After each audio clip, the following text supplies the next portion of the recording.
부활절 40일 프로젝트 22번째 시간입니다. 오늘은 여러분들과 함께 이 부활로 영원한 것에 눈이 떠진 이야기를 해보겠습니다.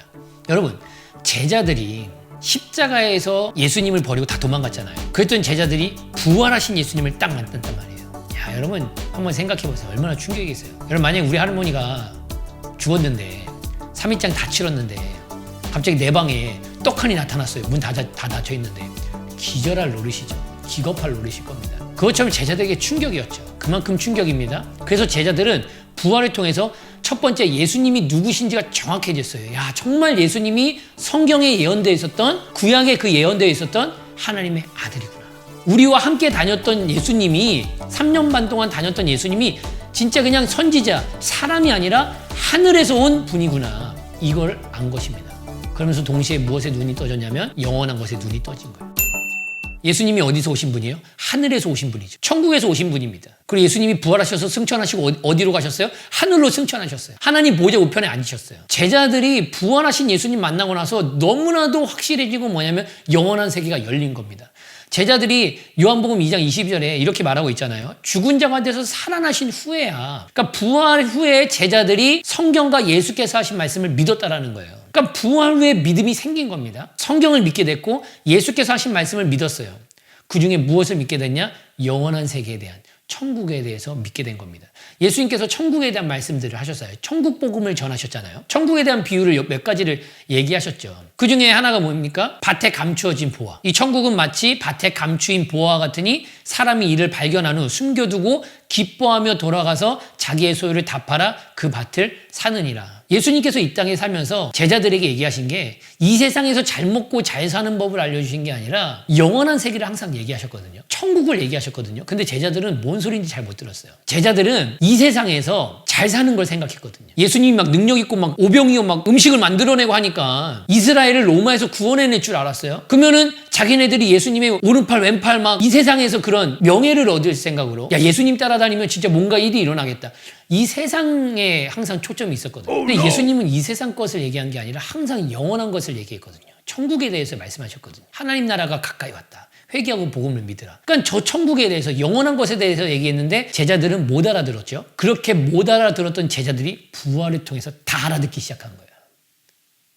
야, 예수님이 하신 말씀이 진짜였구나. 그 지식이었던 말씀들이 다 실제가 되는 역사가 일어난 겁니다. 그래서 제자들은 부활로 영원한 것을 보면서 살았죠. 고린도후서 4장 18절에 이렇게 말합니다.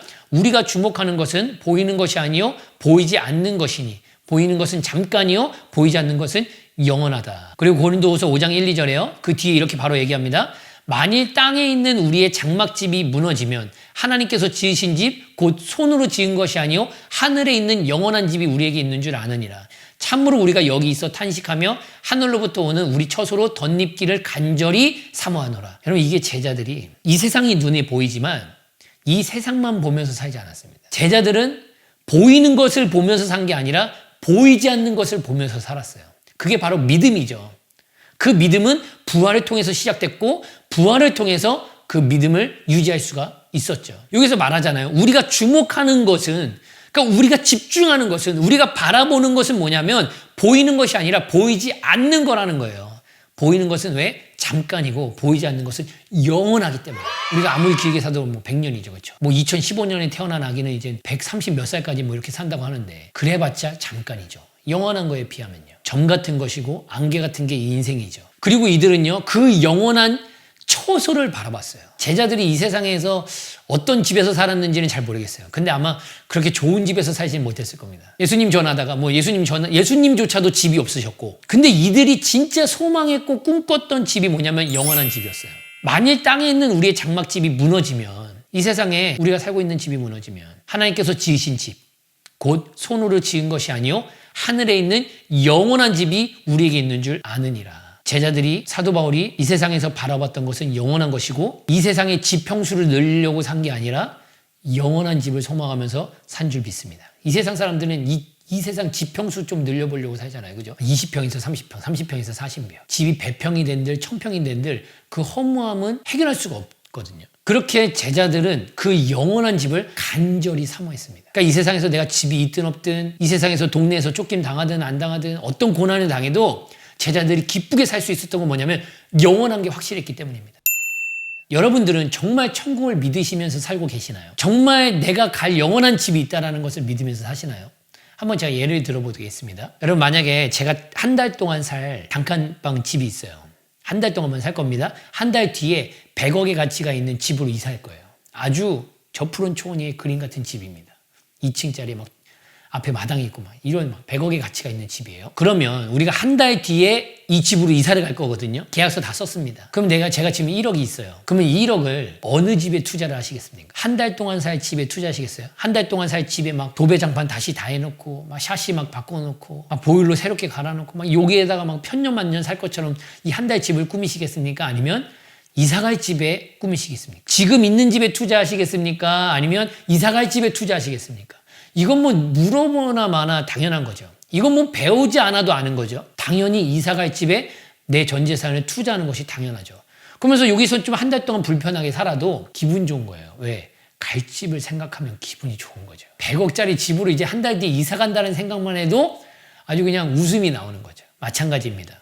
여러분, 우리가 천국이 확실하고 영원한 처소가 확실하면 우리가 이 땅에서 어떻게 사는든 우리는 기쁨 가운데 살 수 있는 줄 믿습니다.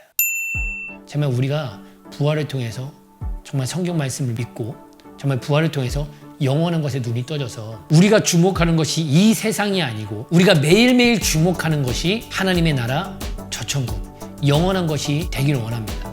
여러분, 짐 엘리엇도 이런 고백을 했습니다. 영원한 것을 얻기 위해 영원하지 않은 것을 버리는 자는 결코 바보가 아니다. 여러분, 영원한 것을 위해서 영원하지 않은 것을 버리는 자는 결코 바보가 아닙니다. 최고로 지혜로운 자가 누구냐? 최고의 투자자가 누구냐? 영원한 것에 투자하는 사람들인 줄 믿습니다. 여러분, 영원한 것에 투자하면서 영원한 것을 바라보면서 제자들과 같이 우리가 주목하는 것은 보이는 것이 아니요 보이지 않는 영원한 나라, 영원한 처소, 저 천국을 소망하면서 오늘도 주님과 함께 승리하는 하루 되시길 바라겠습니다. 감사합니다.